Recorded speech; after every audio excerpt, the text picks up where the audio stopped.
Hi, thank you for joining me again with Leading with Purpose. Today, I would like to encourage you just start. Just start. Go out, dust off the book that you started with your business plan, your business ideas. Go find the book that you were going to write your movie script or that play.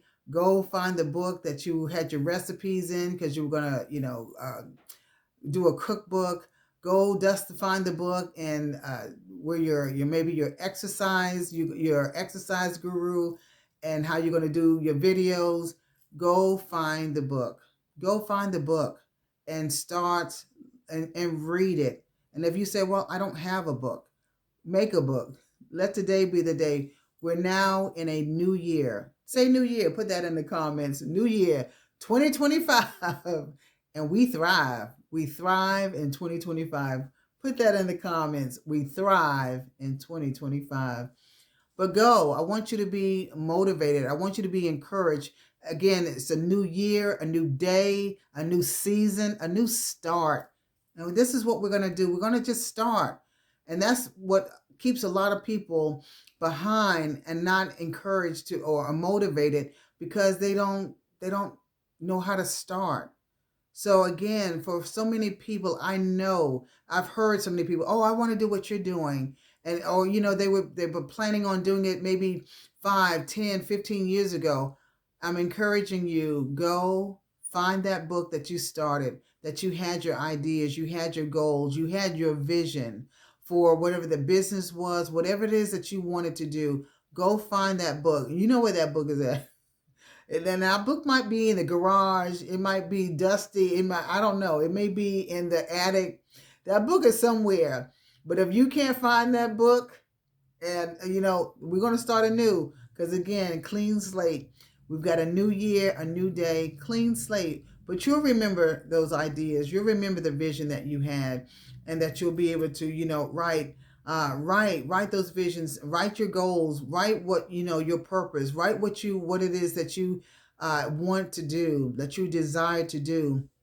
And a lot of times writing the things down will help you to see things better. It'll spark something in you that you're like, oh, wow. And then it'll take you to another thing and it'll take you to another thing. But find that book and dust it off. Dust it off and read it. Read it. Read what you wrote, maybe last year, 5 years ago, 15. Read it. And if you say, well, I never had a book, okay, that's fine. You go and make a book. You go find a book. Go buy a book. And if you say, well, right now you're so excited, um, just get some paper. Just get some paper and start writing out your vision. Start writing out your goals. Start writing out what you desire your future to look like. What you started, and make the purposeful intention that that's what you're going to do. That's what you're going to carry out. We're not here to do leaps and bounds. Like they say, Rome wasn't built in a day. We're not here to do leaps and bounds. We're not saying you write the movie script or the book and then it's published tomorrow. We're not saying that.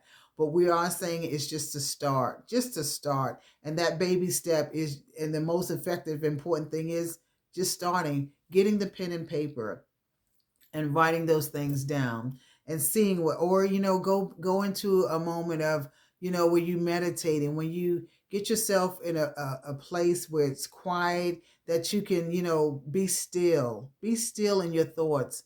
A lot of times we don't even move forward, and God he is always talking to us, but a lot of times we don't hear him because we've got so much distractions, so much noise, that's vying for our attention, vying for our time, and we don't get to hear him. So again, steal away and steal away with your pad and your pencil or your pen and find out, go back to that dream, that vision that you have for yourself.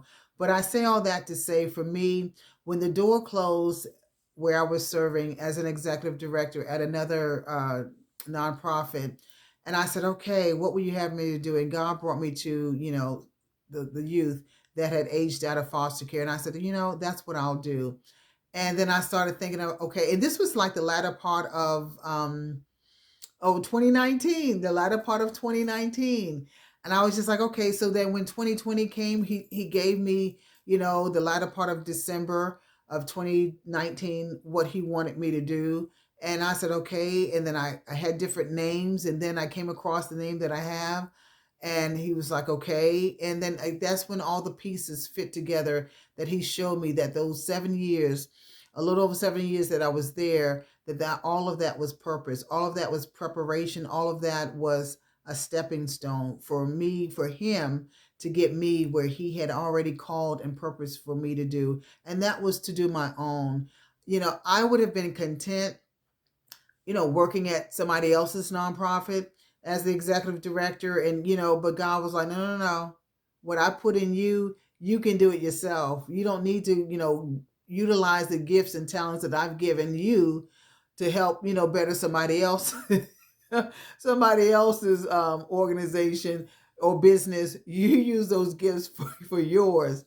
And so I came up with a name. And again, I'm just that go-to person. Hey, we got to rock and roll. We got to dive all the way in. Now, I do my research, because I'm one that's not going to just dive in and not, think it through, or have it, really and truly make sure that this is what's for me. But most importantly, this is what God wants and has for me. That's another thing that we've got to do in life. We can't sit back and look at what somebody else is doing over here, over there. We've got to know, what has God called me to do? What has he called you to do? And to get busy about the business, okay?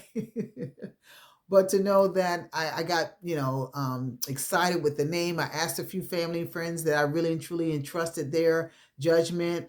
And they all agreed, the same name. And I said, okay, we got that. And then I went through, what I had to do to, get, my bylaws and my articles of incorporation.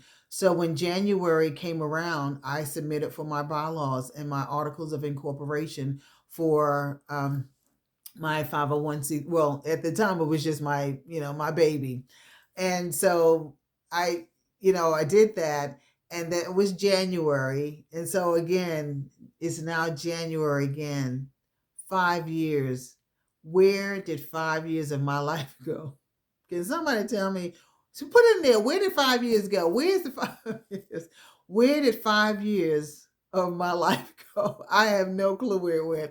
But yes, this makes 5 years that I have been in my vision, in my dream that God has for me, and how I've stayed the course, stayed and remained in my faith and faithfulness, and what I know that God called me to do. And I said all that because I'm setting the stage. But nonetheless, so to have it to be, that's what I did in January, my articles of incorporation and my bylaws. And then I said, okay, now I want to be in court. I want to be, legit, a 501c3, because a lot of people, we got, hey, look, there's always a bad apple in the bunch. There's always somebody that's, doing the wrong thing. That makes it a challenge for other people who are doing the right thing to say, I am trustworthy, So to go a little further, I went and got myself my 501c3. So I had a friend, she helped me and submit for my 501c3. And in doing so, I put in there, with my 501c3 again, making sure that all T's was crossed, all I's dotted. And I just, normally it takes at least bare minimum 6 months before you, get any notification from the IRS that your organization is, now a 501, an established 501c3. I know there's other numbers that an organization, depending on what you're doing, can be, but for me, a nonprofit and, working with the youth, I'm a 501c3. So how about, that was March, the beginning of March, that I submitted for my 501c3. How about before the end of March, yes, 2020, I received my 501c3 in the mail. And I thought, when I tell you, it was a very emotional day and time for me, because it was like, oh, this is real. It was like, this is real. You can talk all day about writing something down and getting your vision and the goals and da da da. And yes, you can put it to work. But when it was like, okay, we now acknowledge you, or now we, you've been accepted, it's like, ah. Okay. So, but that was such a wonderful moment because it was so surreal. It was like, wow, this thing is happening. Like I've taken from the page and put it into place. Does that make sense? Put from the page to the from the page to the place. Put that in the comments. From the page to the place. But that's what I did, and so I just was like, wow, this is really happening. And I was so excited. I told, of course, a few of my family and friends, because let me tell you something. When you stop busting moves and saying that you take from the, what did we say, from the page to the to the place, family and your friends, you're going to start to see immediately who is really for you and who isn't. You're going to really and truly see, because see, as long as you have the idea and the thought, oh honey, that's fine. But you start putting that thought and that idea to practice, you start letting that thing evolve, and don't let it take off and spread wings. What now? What? Nah. You'll see real quickly who is for you and who is not. You'll see real quickly how the encouraging words was mainly just lip service. But nonetheless, I remember, just sharing with them, and they were excited. And it was just like, wow. So that got me, I got back in connection with my former North Carolina State representative, that she told me, because I shared with her what I wanted to do. Because again, assisting young ladies or assisting the youth or young adults aging out of foster care, that's what I wanted to do now. No longer, helping young women with unplanned pregnancies. And it's not to say that it's still not needed. But I just saw for myself, in my experience, that working with them, a lot of them had not completed or finished their high school diploma. And yes, under my watch, I made sure that they were working towards their GED or furthering their education in some form of fashion. But what was the likelihood of that new mom? Because, they had the option to, of course, um, uh, go further to parent, or they could also place their child for adoption. And so, but a lot of them, opted to, they wanted to parent. But what was the likelihood of this new mom now furthering her education? She's no longer in our program, so she has to have that motivation. She has to have, the drive to keep going and to say, I'm going to finish. But being a new mom, now your baby is your world. So I just said, when I wanted to, ask God, what would He have me to do? Like I said, He brought me back to the symposium of the young adults who aged out of foster care, and that's what I wanted to do. And again, it's not to say that maternity homes are not needed. I'm certain they probably still are, but for me, I just said that, I wanted to be able to work with the young lady herself. I wanted to be able to give her the necessary tools, the resources that she could have to be successful in life, and to be able to just focus on herself, mind, body, and spirit, right? So that's what I did. But along the journey, people are not going to be, excited. But I got with my state representative, and she told me, what category I would fall under.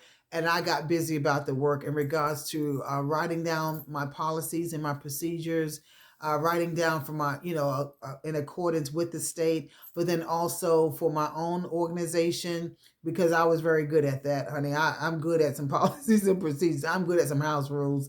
But even when you're doing the house rules, one of the things that the former residents would say, yeah, she don't play. I love them, absolutely love them, and I'm there for them. But I'll be like, okay, now what are we doing here?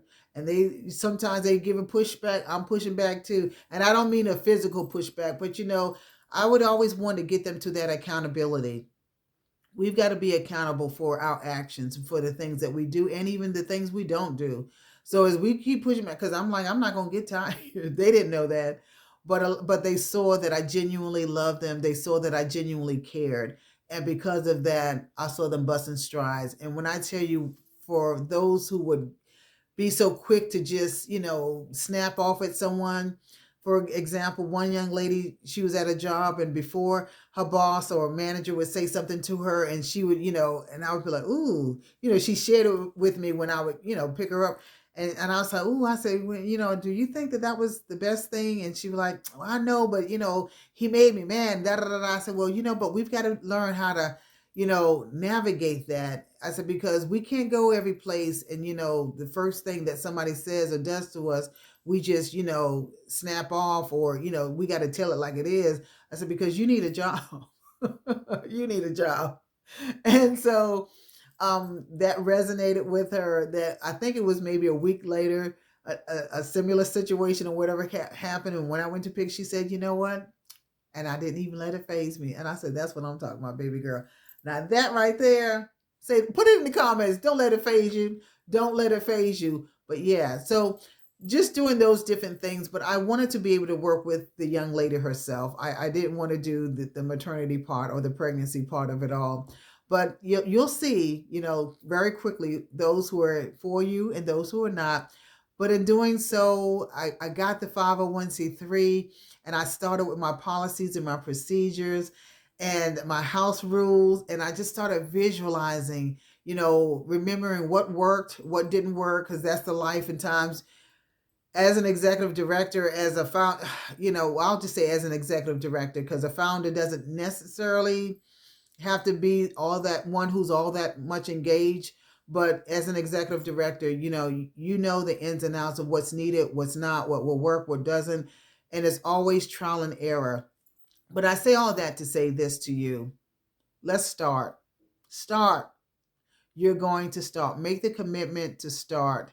And because I made the commitment to start, I just started one by one. Okay, I got my policies and procedures. I got my house rules. I visualized step by step what I wanted the program to look like. I got my business plan. And even with that, along the way, I had to make the adjustments, whether it was adding something, taking something away.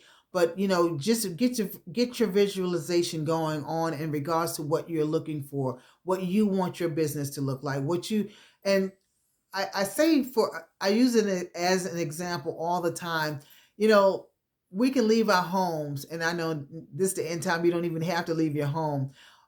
If you want something, you can always just order it, call it in, and hey, it comes to your door.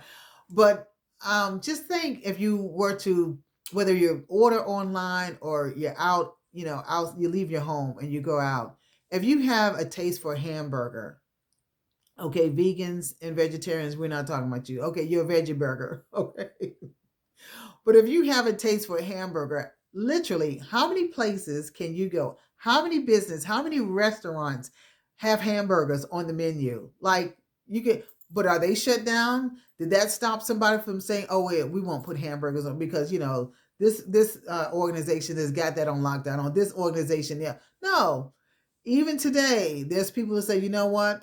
And hamburgers is going to be on my menu. So don't look at your idea or think that your idea is one that, oh, it may not work, or, there's too many other people doing the same thing. What God has for you and what he's called you and the gifts and talents he's placed in you, honey, he can have you to do that one thing that's different. He can have it to be, he changes people's taste buds, okay? That they're like, oh my gosh, this burger is the best. And it can be up there with the best of the burgers and businesses or restaurants that have been not only around for some years, but also may have even won. I can't think of the name, but whatever the restaurants awards that they receive for having the best, whatever that they may specialize in. But don't let that stop you in thinking that, oh, well, because you want to do another, hot dog truck, or you don't let that stop you. Don't let that stop you. Oh, well, there's so many other designers. Well, keep going. Yeah, we need your design. We need your design. We need your creativity. We need your vision. So whatever it may be, don't let that stop you. So again, as we start, we're in a new year. We're dusting off our book. If we don't have a book, we're going to find a book, or we're going to find and get some paper and our pen. And we're going to start putting words to paper, putting our vision on this paper. And we're going to pull it from the paper to the place. And so when you do that, you're just and again, not leaps and bounds, not leaps and bounds. If that's the first thing that you can do is pull out your book or start writing, just do that and step away and just close your eyes and just think of what that looks like for you. Don't be concerned about what somebody else is doing, because that's along my walk journey and starting my own 501c3. I'm trying to tell you, I reached out to people, other executive directors, other founders, and asked them, because hey, always keep yourself teachable. I'm like, hey, what worked for you? How can you help me? How can you show me what to do over here, what to do over there? And a lot of them were like, oh well, they act like they didn't know. So I'm like, you're doing it, but you don't know how you did it. Or, well, how can you help me to, get my first home? Like, what did you do? You've got your home. And, oh, they'll be like, oh, yeah. And, or, other people, I've got mine working on my fifth or seventh home. And it's like, okay, great. Can you show me how I can get my first home? And it's crickets, or, they don't, want to share. And with that, I say it's a limited mindset. We live in a society that's very competitive. We live in a society that, so if you're competitive, your mindset is very limited, because when you're in the kingdom of God, there is so much work that needs to be done. There's still people across the earth globe that still have not heard about Jesus Christ, okay? There's still people that still have not heard. So God is like, he's giving us each the opportunity to be able to share, to be an effective witness, to talk about Jesus. And not only to talk about, but to show him, to show the world Jesus, what Jesus looks like. He could be a different color. And I'm just saying, because he's in us. But to say that, so there's still work that needs to be done. There's still people that need to be helped. And we're in a world where hopelessness is trying to come upon us. But we're like, we're not the hopeless. We're not hopeless or helpless. We are what? More than conquerors in Christ Jesus. And greater is he that's in me than he that's in this world. We can do all things through Christ. He gives us the strength to do it. He gives us the grace to carry it out. But to just be able to say, as you dust that off, go into your meditate, close your eyes, be in a place that's quiet, that you can actually, just visualize yourself moving, how you're moving, pulling those orders. How does it feel cutting that ribbon, that ceremony ribbon? How does it feel, having the hard hat on, because, you're starting and you're saying, oh, I want this over here. I want that. As you're navigating and walking through the beginning foundations of your business, your building.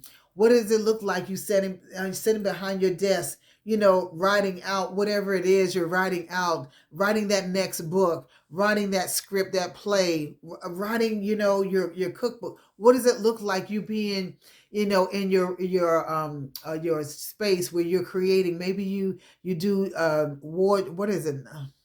Dresses, what your designer. Get it together, girl. Your designer. What does it look like seeing yourself putting your pieces together? What does it look like going to your craft store to get the next? Put all of these things. Just let that be like, yeah, yeah. 2025 is the year that we thrive. Put in the comments, we thrive in 2025. Put that in the comments. We thrive in 2025. And so, again, to encourage you to start, to encourage you to just put one foot in front of the other. And I say that to say that, wow, 5 years later. Now, if God had told me 5 years later, I would still be in this game. And I still currently do not have yet my home. That's when I've been on this journey to say, we know that finances are out there. We know that there's either stakeholders, there's people who can see and hear about, the wonderful organization that I have that can say, yeah, I can buy you the home, or yeah, I can help you out with the home, so that we can go ahead and start serving the young women that have aged out from foster care. But in the interim, I did not let that stop me to say, oh, well, we don't have the home yet, or I don't have the home yet. So no, I've been going out in the community and I've been facilitating life skills, and I have even have some of my colleagues that will come from time to time alongside me, and we would facilitate the life skills together. But you still got to keep pressing, you still got to keep going on, going forward. And because of that, I have met so many wonderful people along the journey. Yes, has it been fun and easy? Absolutely not. But you got to remember, when you're doing kingdom business, if you think Slawfoot, Satan, if you think he's going to just roll out the red carpet and say, oh, have at it, absolutely not. He's going to do everything, him and his peons, okay, will do everything that they can to try and thwart what God has already predestined, already has in place for you to receive. All God needs for you to do is to believe, and not only believe in yourself, but believe that he is with you. He says in his word, he will never leave you nor forsake you. God is concerned about everything that concerns you. Know that. And he's already made the way. He's already opened up that door. But he needs you to be the one to take the first steps. Because again, we don't serve a God who's a stagnant God. We serve a God who moves, who rewards or blesses a movement. We don't serve a God who's like, God is not going to basically help you and you're just sitting there crossing your legs and twiddling your thumbs and say, okay, God, no.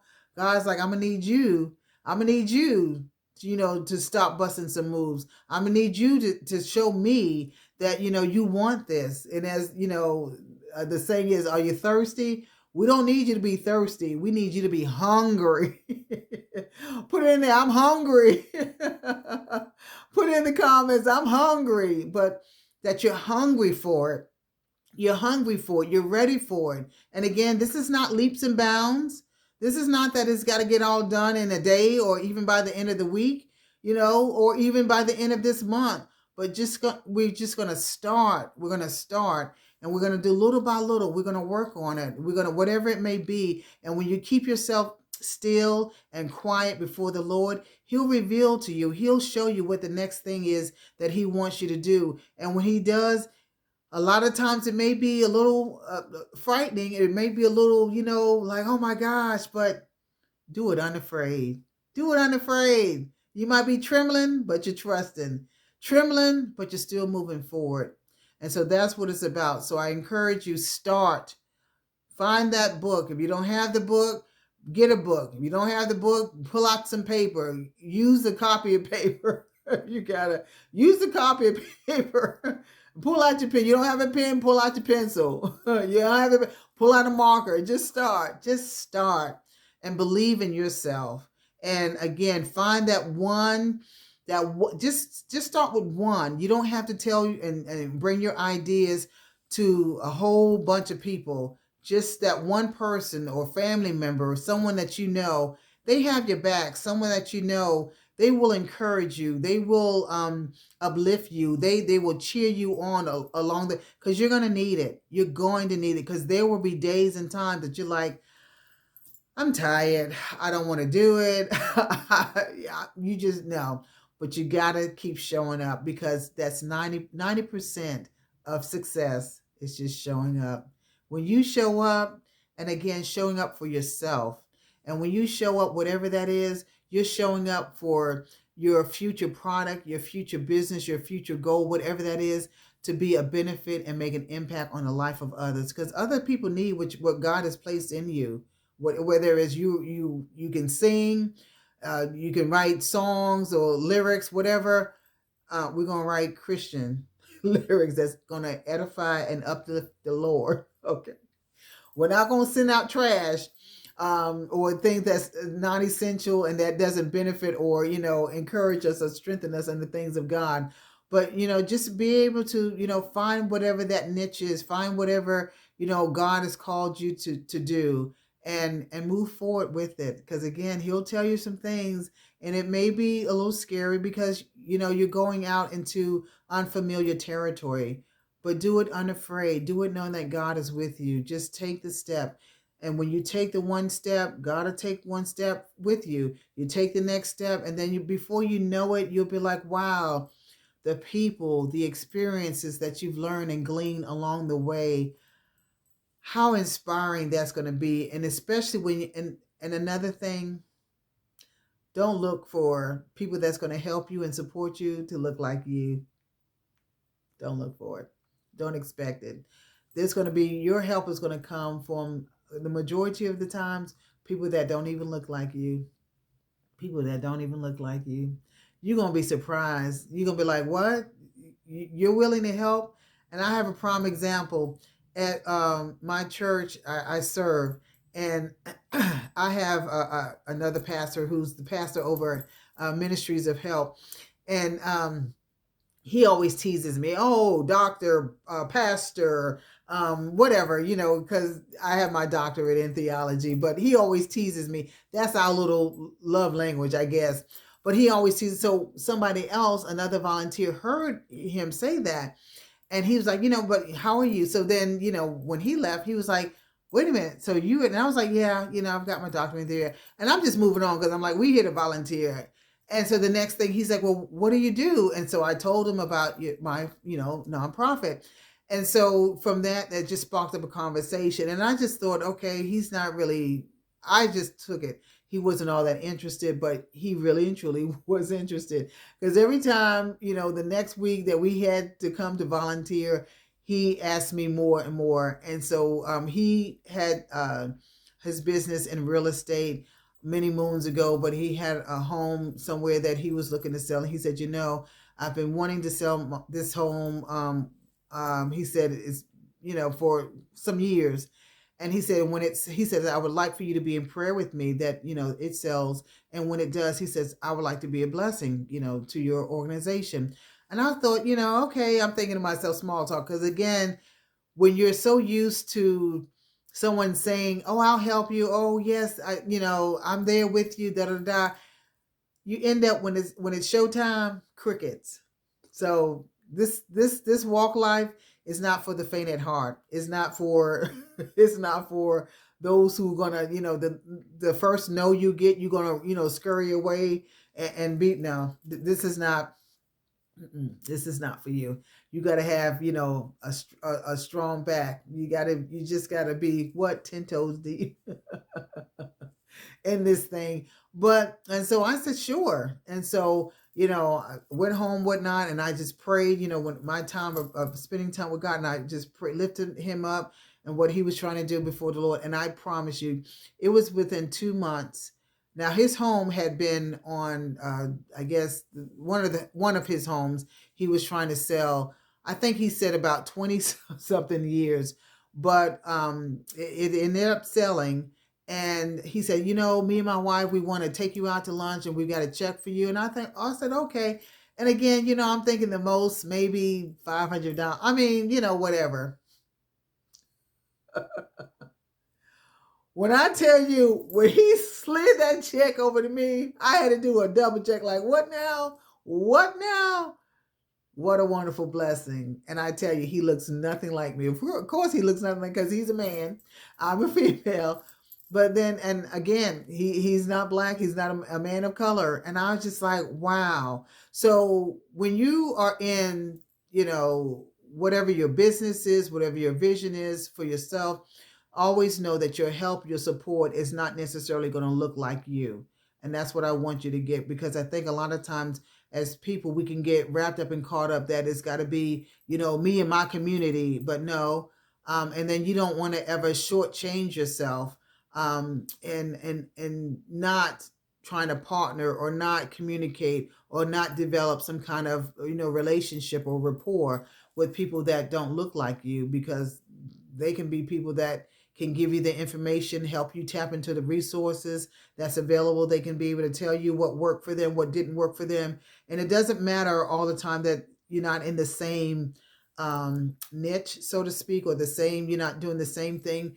But even as a business person, they can just, again, share with you, and how wonderful that is to be able to get quick gleaning information that you don't have to spend hours and hours trying to figure it out, when you can go to someone and they can tell you from their personal experience to share with you. That's another thing that, I've come across or came across was, everything was about the dollar, the Benjamin.